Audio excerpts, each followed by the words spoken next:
Il-Kummissjoni Ewropea se tuħu lil Malta quddiem il-Qorti tal-Ġustizzja tal-Unjoni Ewropea minħabba deċiżjoni li jkun permess insib għall safar tal-għana. Din is-sena dan l-insib se jerġa' jkun permess fil-ħarifa għal 7 speċi ta' safar tal-għana selvaġġi. Fl-Unjoni Ewropea il-qbit u żamma ta' speċijiet ta' safar bħal dawk tal-għana huwa ġeneralment ipprojbit, madankollu hemm stati membri li għandhom deroga. Deroga li jingħad li trid tintuża bil-galbu b'numri żgħar u b'superviżjoni stretta. Il-Kummissjoni Ewropea targumenta li fil-każ ta' Malta dawn il-kundizzjonijiet ma ġewx sodisfatti. Fil-fatt kien f'Mejju tal-2015 li l-Kummissjoni bagħtet opinjoni motivata li fiha ħeġġet lil Malta biex twaqqaf din il-prattika. Malta rrispondiet u kontestat l-analiżi tal-Kummissjoni kif mistennija tagħmel fil-Qorti Ewropea.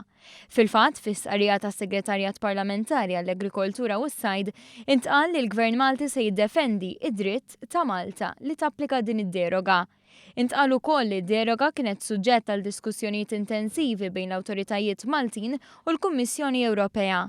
Jirriżulta li għalkemm kien hemm qbil fuq aspetti legali tad-deroga, il-Kummissjoni Ewropea ma kkunsidratx aspetti tekniċi u xjentifiċi.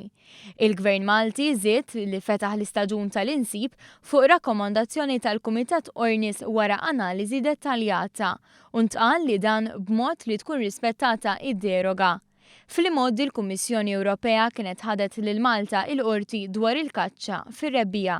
Iżda quddiem il-Qorti Ewropea Malta rebħet il-każ u kien ikkonfermat id-dritt tal-Gvern Malti li japplika id-deroga.